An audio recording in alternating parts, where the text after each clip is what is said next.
Let's look at how Haitians fought back on TPS, the community that stood together against deportation fears. Welcome back to the Freedom Room, where we explore the stories behind America's biggest social, political, and immigration debate. Today, we'll look at the fight of Haitians community in the United States over temporary protection status, commonly known as TPS. For many Haitians, TPS has represented more than just an immigration program. It has been a lifeline that allowed families to work, to build communities, and live without the immediate fear of being forced to return back to a country facing serious instability. But as debate over immigration policies intensified, many Haitians organized, protested, contacted lawmakers, and stood together to defend their rights to remain in the United States. So, how did this community respond? And what does their fight reveal about the power of collective action? Share your thoughts in the comment section. Let's continue to watch more clips so that we'll see other people's perspective or individuals' perspective on the issue. Stay tuned and watch to the end. I'll be back with more commentary. This is the Freedom Room. For a few moments. I want to thank the Congresswoman and everyone who stands here, but especially the Congresswoman, because she has always been consistent in voicing her support for temporary protected status, TPS, for Haitian nationals. So I want to personally thank you for all that you're doing, especially introducing legislation, because you're putting your political power to your actual action. So thank you so much. You know, I'm the first person of Haitian descent elected to the state legislature. So, you know, I have a special, dedication to the Haitian community. And when we stand here, we're not talking about 1,000 people. We're not talking about even 10,000 people. We're talking about 500,000 individuals that are living here in the United States. And these people are contributing members of our country. They're paying taxes. They have work permits. They are here, you know, contributing in hospitality and healthcare and so many different industries. You may know a TPS holder, but not even know that they have this status because they're your neighbor, they're your friend, your family. So when we talk about expelling 500,000 people to a country that's unstable, it's not realistic foreign policy. We're not only going to destroy our country, but we're also going to further disenfranchise Haiti. In addition, when you talk about separating families, separating American kids who are living here from their families, that's inhumane and cruel. It's disgusting, and that's not what America is about. We have all stood up when we saw the separation of families, and we said it was wrong. When we find out that we're separating families and hurting American children, because remember, TPS holders have been here since the earthquake, which is 15 years. These people have built lives. They're paying mortgages. They have businesses. When you're separating these families, you're destroying our communities. So here in Elmont, we don't stand for separating families. Here in New York, we do not stand for separating families, and we will fight against this policy. And so remember, if this policy is implemented, and I'm speaking directly to President Trump, we will go after you because you are hurting American citizens, you are hurting New Yorkers, and you're hurting what our country's about, which is the American dream. These people may not have $5 million to buy a green card, but they will have the political power of the American people. So once again, I thank everyone, and I look forward to fighting with you, Congresswoman. I sued Trump in 2018 for ending TPS. That lawsuit worked. Federal courts blocked the termination, and temporary protected status for Haiti survived. This time, the Supreme Court has closed that path. If nothing happens, would you self-deport? No, I will continue to fight for my asylum because I will not give up this fight. They thought they could just move operations from Minneapolis to Ohio and that nobody would notice. The Trump administration argues that this TPS status was always meant to be temporary, but many are speaking out right now about the impacts of the repeal of work and migration protections on hundreds of thousands of people who live and pay taxes here. Many Haitians received temporary protected status beginning in 2010 after a devastating earthquake that killed hundreds of thousands of people. And since that time, conditions within the country have continued to decline. Gang violence, civil unrest, and a lack of emergency services have left the island nation under a level 4 do not travel advisory. An estimated 350,000 Haitians on TPS work in the U.S., and they contribute hundreds of millions of dollars to the tax base every single year. They also serve in key sectors like healthcare, hospitality, and construction. As a practicing immigration attorney, my concern is that amongst the hundreds of thousands of Haitians who are in the United States working in critical industries, my firm has received a higher than usual number of calls from employers, people in the hospitality and healthcare industries, really desperate to find a solution to keep their, until now, legal workforce. South Florida has the largest Haitian community in the country. An estimated 96,000 Haitian immigrants live and work here under TPS, nearly a third of whom are working in home health care as well as long-term care roles for Florida's aging population. Many business leaders and advocates warn that deporting these workers could leave critical jobs vacant overnight. I have workers that are impacted by TPS. They're gone. They're not working. Wilkinson Séjour owns Chef Creole. The restaurant has 7 locations, including Little Haiti and the airport. Even before TPS officially ended Monday, customers have slowly stopped showing up, and some of his workers already quit. The suspension of TPS impacts more than 300,000 people and their families. South Florida has one of the largest communities in the U.S. ICE is expected to step up enforcement with large-scale raids. Other industries are impacted as well, including healthcare and education. Broward County Public Schools says they're going to have to fire some workers. They are across the organization. They're teachers, they're bus drivers, they're facility workers. We spoke to a mother in her 40s who has 5 children here in the U.S. She is so scared she didn't want to show her face. She's also scared of being deported. She tells us the anxiety is intense. Her immigrant advocate translated for us. We're all living in fear, even the children.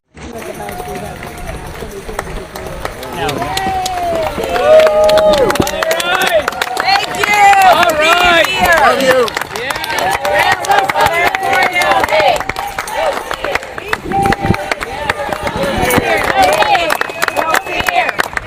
Immigrants are welcome here. No hate.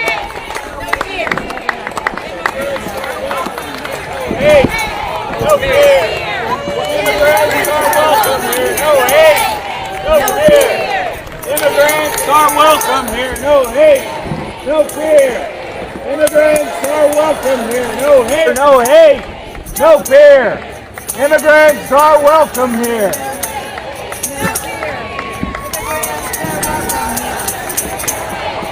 No fear. Immigrants are welcome here. No fear. Immigrants. No hate. No fear. Immigrants are welcome here. No hate. No fear. Immigrants are welcome here. No hate. No fear. Immigrants are hold on, my dear ones. Here come. My dear ones. Here comes the dawn. Hold on. Hold on. My dear ones. Here comes the dawn. Hold on. Hold on. My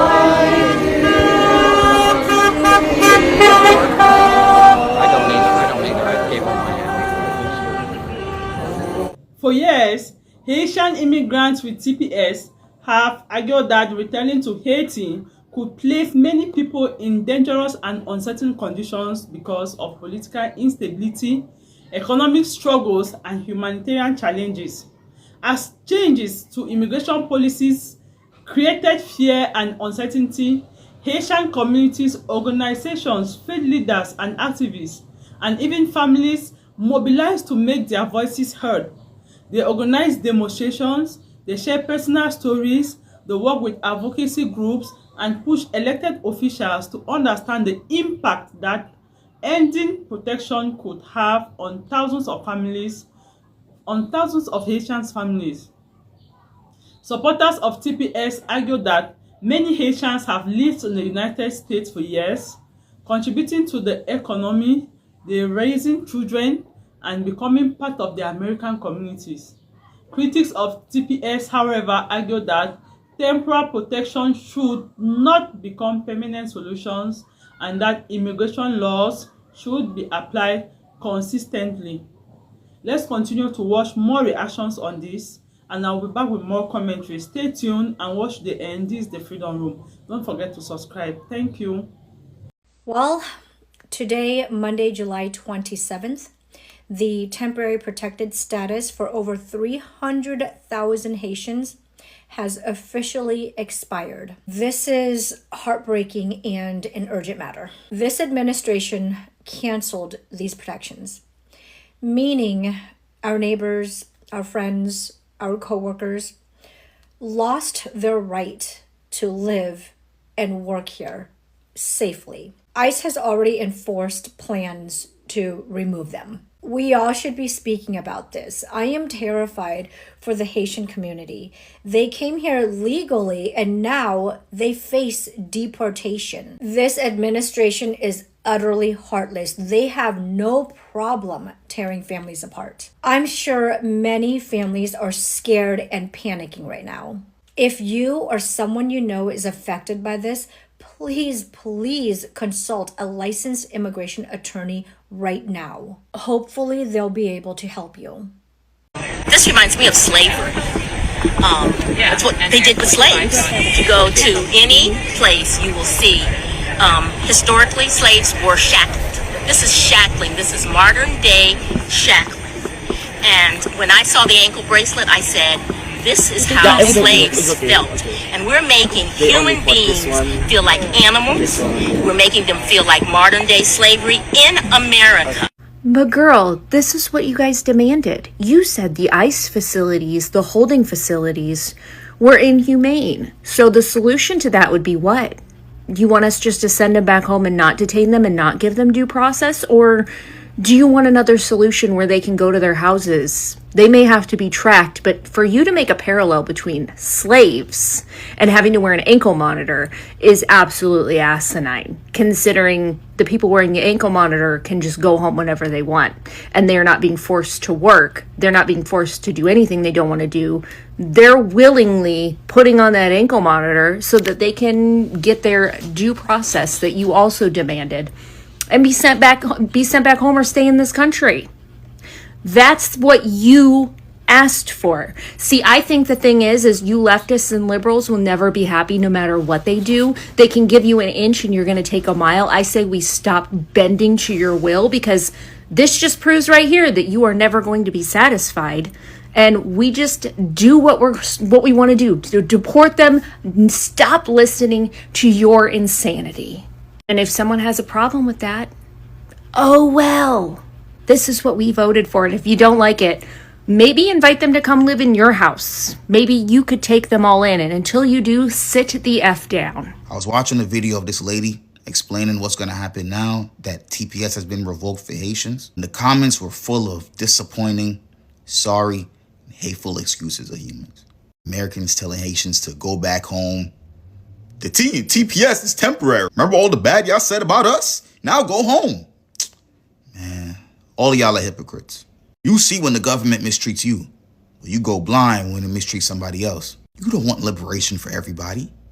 You want it for yourself. And the crazy part is a lot of y'all are talking about Haiti like it just magically ended up the way it is. Nobody ever mentions America's role in keeping Haiti the way it is now. Y'all never mentioned the occupation, the stolen money, the political interference, the destabilization, none of it. Instead of learning the nuance behind the situation, you let bigotry and ignorance control your thinking. But then you swear you care about justice. You swear you care about life, right? Y'all swear y'all all about freedom. Unless it's Haitians, I guess. But go ahead, comment your gifts, your TikTok slang, your other stupid shit I'll be leaving in the comments. I'm just tired of all of it, man. I'm tired of the stuff that's going on now. I'm tired of y'all niggas. I'ma see y'all, man.